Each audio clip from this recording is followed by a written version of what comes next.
Family and fellow soldiers, I'm the Professor, and this is the Moment of Truth.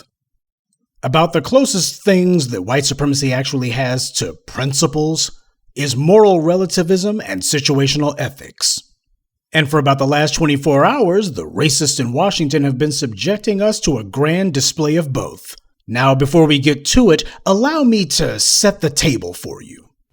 We're banning all imports of Russian oil and gas and energy.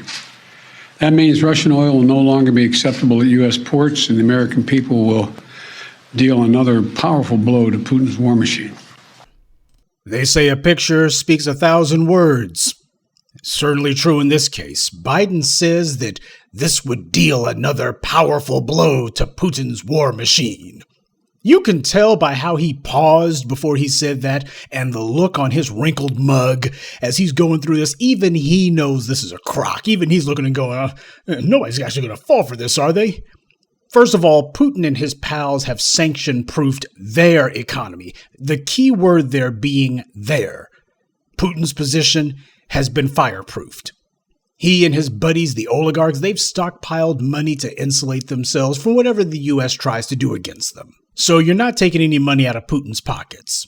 And as for the poor babushkas in the streets of Russia, they're going to suffer. But as we've seen with other regimes like Cuba, Iraq, North Korea, and other places where the U.S. has tried sanctions, the leaders of these nations, they simply divert all resources to the military.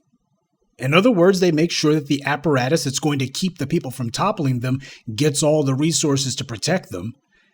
And then the country becomes dirt poor, but the people won't rise up and topple the government. That's not going to happen. And in the case of Russia, they got China as an ally. India is still friendly with them too. Biden's so-called powerful blow to Putin, it's actually going to be a powerful blow to the American pocketbook. You're the one who's going to be feeling that powerful blow. The only one who will be suffering from these sanctions is Americans at the pump and at the grocery store and everywhere else. And since everything you eat has to be brought to you on a truck, everything you bought at the store had to be brought to you on a truck, those gas prices are going to show up on everything. Those truck drivers are going to have to pay more. They're going to have to pay more for the oil to lubricate their engines. And that's just transportation. It gets even worse when you talk about manufacturing. Petroleum in the United States is used in practically everything you buy. Everything from aspirin to the seats you sit on to the computer that you're listening to me on. Everything's going to be driven higher as a result of that. So this is going to be compound inflation. No wonder Jim Crow Joe was looking so dour while he was delivering this message. Even he's looking and going, oh God, I done stepped in it, I know it. But the thing is, as I explained to you yesterday, under white supremacy, these racists understand that a very good way to politically insulate themselves, especially during an election year, is to start a war. But what Biden's trying to do is he's trying to have his cake and eat it too. There's going to be everything that normally would go along with the war that's going to be conducted here, but the difference is there's not going to be any American casualties. So as far as he's concerned, there's not going to be any American body bags, no flag-draped caskets coming back on aircraft. As he thinks to himself, this is going to basically be the ability to have all the benefits of saying, we are at war, rally behind the flag, rally behind me, and don't forget to vote for me in November because, look at how much good we're doing. He thinks he's going to be able to have that while at the same time not having to give any statement saying we're paying for this in blood and treasure. You're just going to be paying for it in treasure this time. That's the political calculus that this wrinkled up racist is playing here. But even so, this senile old simpleton, even he with the 2 or 3 brain cells that he's got that might still work, even he's wondering if there's anybody out there who's dumb enough to actually believe that this is going to benefit U.S. citizens somehow. Because here's the thing. Once you get past the white media's phony, insincere, moral posturing, which they never do for black people, by the way, telling you should feel better about being impoverished because it's helping in a good cause. Once you get past all the phony moralizing, then what you realize is that having a clear conscience, and if you're sitting here supporting a government like Ukraine, that happily, gleefully, openly has bold-faced neo-Nazis in their military, they make a lane for these guys. They brought the Azov regiment into the Ukrainian army. The Azov regiment used to be a militia. But the government decided, well, hell, you guys are running around saying Heil Hitler. You guys are spouting all of this pure white nonsense, Aryan race garbage. Hell, you got a spot in the Ukrainian military. They opened up the Ukrainian military to the neo-Nazis. The neo-Nazis didn't have to sneak in. The Ukrainian government welcomed those neo-Nazis with open arms. You're supposed to have a clear conscience for that? Well, let me tell you something. If that's your definition of a clear conscience, you don't have one. You don't have a conscience at all.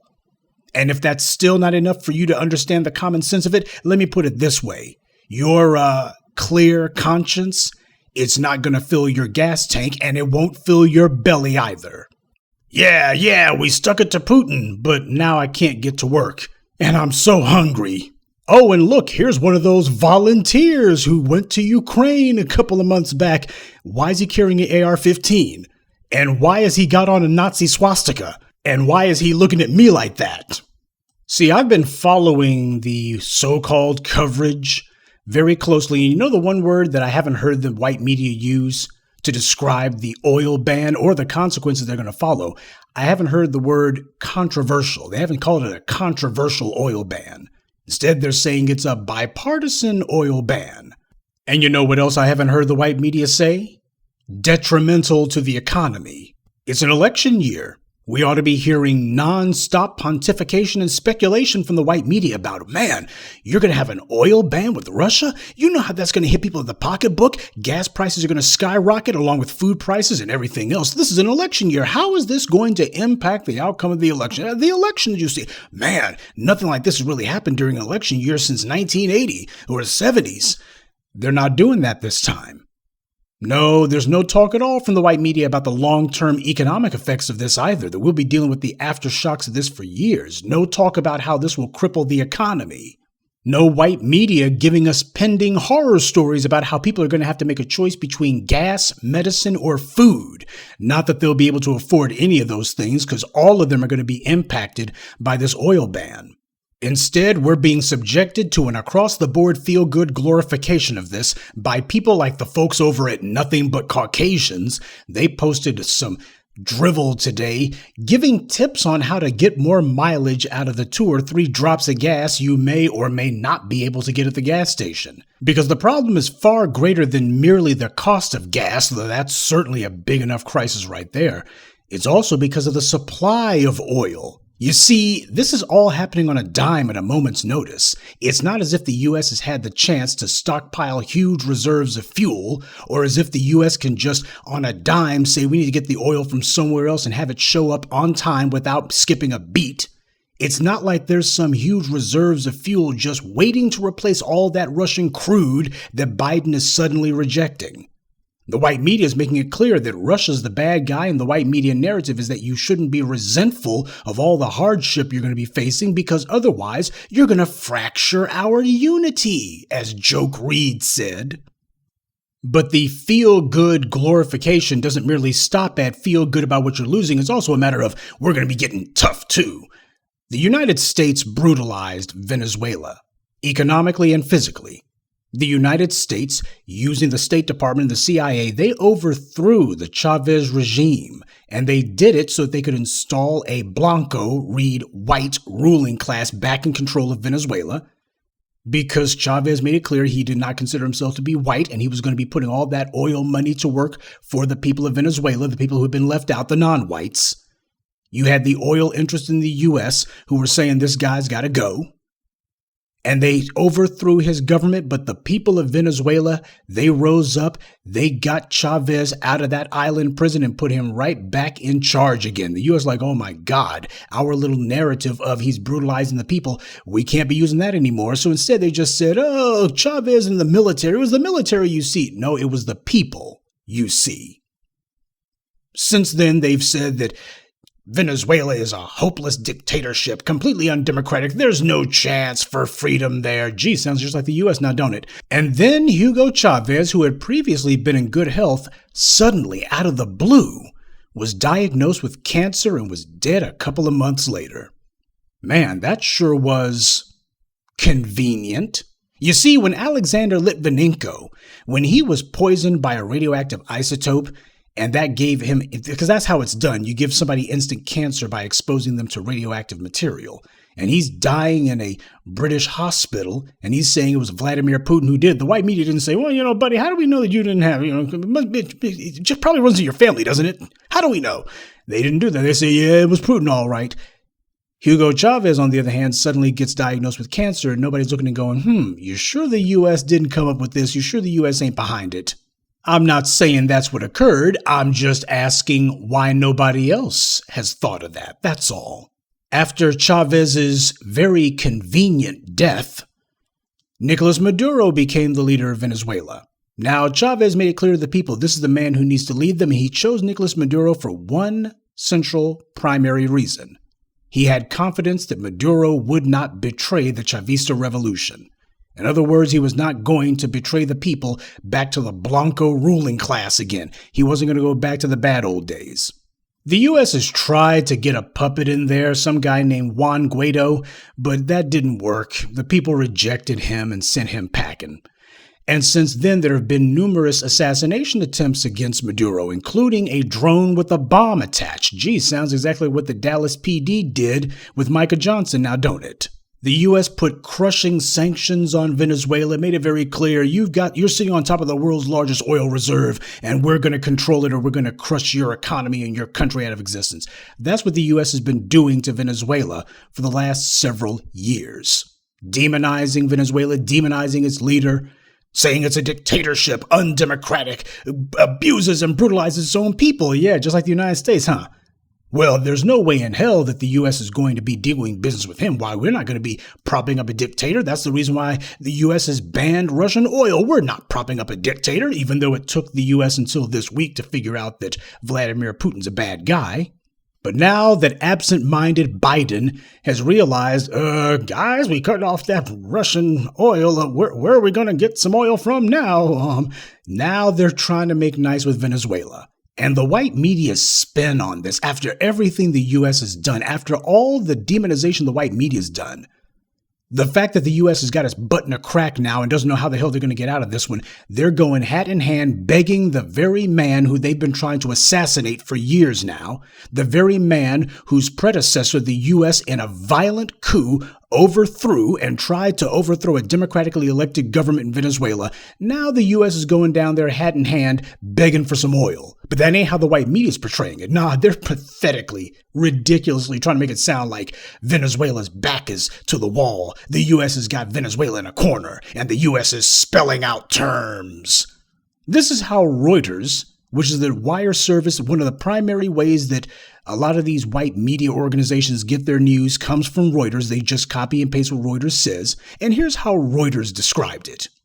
U.S. officials have demanded Venezuela supply at least a portion of oil exports to the United States as part of any agreement to ease oil trading sanctions on the OPEC member nation, two people close to the matter said.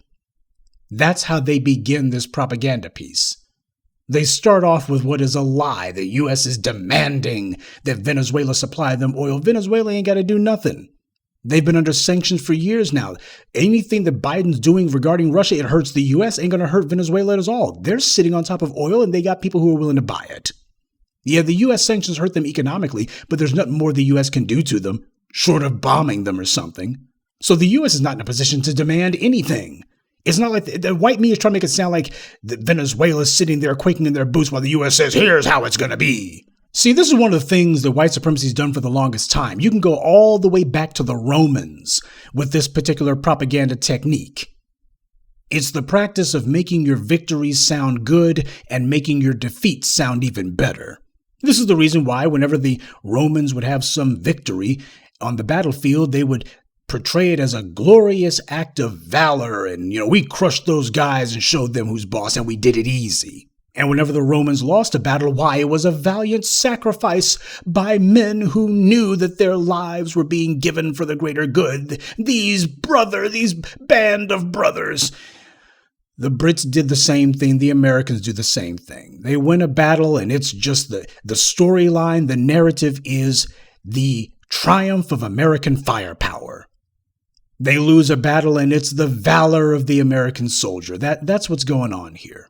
This is the economic political equivalent of the exact same con game. And the second sentence is just as ridiculous. It says that U.S. President Joe Biden banned U.S. imports of Russian oil, ramping up economic pressure on a key Venezuelan ally. Now, considering that Venezuela sits on top of the world's largest oil reserve, that means they've got more oil than Vladimir Putin. That's what world's largest oil reserve means. I have to wonder, when Reuters says ramping up pressure on a key Venezuelan ally, what the hell is that supposed to even mean? Venezuela is not going to be able to get any more Russian oil? Well, good for them. They're sitting on top of the world's largest supply of it. What is that? Economic pressure on a key Venezuelan ally. As if the Venezuelan people are going, oh my God, what are we going to do? We won't be able to buy any more Russian crude oil. See, they don't explain how this is supposed to be hurting Venezuela. This is all part of their propaganda narrative. This is the white media. No doubt, this sounds like it was dictated to them by the State Department. Like you have some of those con men and they're like Anthony Blinken saying, don't make us look weak now. You got to make it seem like Venezuela's got his back to the wall, like we're putting pressure on them and they know they better go along with it. Because what they can't say is, gee, the very country that we overthrew their government briefly before they threw us out, the very government who we've been trying to assassinate their leaders and may have assassinated one of them, the very country we've been demonizing as a dictatorship and undemocratic and killing their own citizens and completely and thoroughly unacceptable to democratic norms. This country who we've said we're not letting up on you guys because you guys are a brutal dictatorship in the Western Hemisphere, and that's our job as the U.S. Now here they are going to these very same people who are still in power.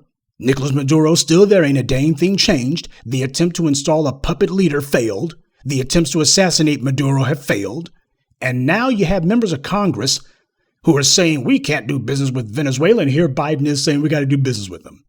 And the white media's got to make it seem as if the U.S. really put the screws to Venezuela, as if Venezuela is feeling the heat. This is propaganda, weak propaganda, blatant propaganda, the same kind of crap the U.S. ridiculed Russia for during the Cold War. The Soviet Union was impoverishing its own people, all the while telling them that they had to sacrifice for the greater good. The people had to accept suffering because the capitalist must be stopped. Soviets told their people that we're all in this together. That's what the Politburo and the Soviet elite said. Meanwhile, those Soviet bigwigs were in their luxury homes, driving their fancy cars, eating rich food, and stacking up the country's wealth in offshore bank accounts. And all the while, state-run media out of Moscow, like Pravda, was telling the Russian people how noble they were for the sacrifices they were making. Make them feel good about the fact that they're being pummeled into economic destruction. And then in 1989, the Soviet Union collapsed. And what did the noble people of Russia have to show for all their noble sacrifice? They were dirt poor, while the leaders who forced all those sacrifices on them became filthy rich. That's what this white media glorification of slashing our pockets reminds me of, because that's what it is. We've seen this story before, okay, folks? You really think you're going to talk me into feeling good about having less money in my pocket? You're going to make me feel better about a country that opens its arms and makes a neo-Nazi militia into a formal part of their army? You're going to tell me how that's a good thing and how I should feel good about that? You think you're going to get out here and wave the flag and tell me we need to preserve democracy in Ukraine? I got a better idea. How about bring democracy to the U.S.? That would be a first, because this country has never had democracy for a single moment of a single day, and that's by design. That's intentional. You got these white leftists who pretend to be mystified that why is it the U.S. keeps failing to set up democracies abroad? All those countries the U.S. claimed it would turn into democracies, and every single one of them ended in a disastrous failure. All these attempts to bring democracy to the world fail. Why? The reason it failed is because you can't teach what you don't know. That's why the U.S. failed to export democracy. You can't teach what you don't know. So no, I'm not celebrating any of this. And it's not fine with me because I had no say in it. So while the white media is trying to keep people distracted from how much economic suffering they're going to actually be enduring with tall tales that Vladimir Putin, why he's gassing up his nuclear rockets, the bombs could be falling any moment now. Meanwhile, you're going to be getting impoverished at the doggone gas pump, and at the cash register and everywhere else, and well, there's not going to be so much attention on that because, hey, at least you're still alive, right? A lot of people, including those who ought to know better, seem to have fallen for the white media's okey doke, and that's a shame. Because eventually when the people get tired of this and when they finally realize you can't put feel-good glorification of Ukraine in your gas tank or in your belly, that's when public sentiment's going to turn, but by then it's going to be too late. And no matter when or how this issue resolves itself, the fact that people went along with their own mass impoverishment without so much as batting an eyelash, that's going to teach the white media a very dangerous lesson, which is they still have the power to convince people of just about anything, if they put the right spin on it. Good day, and be one. I'd like to take a moment to mention some of our contributors: Aisha Sarpong, Tony Black, Jacques Hargett, Morris Bodden, and Shalima. Salute to them, and thank you to everyone for listening, liking, and sharing this message. Black empowerment only exists because of you.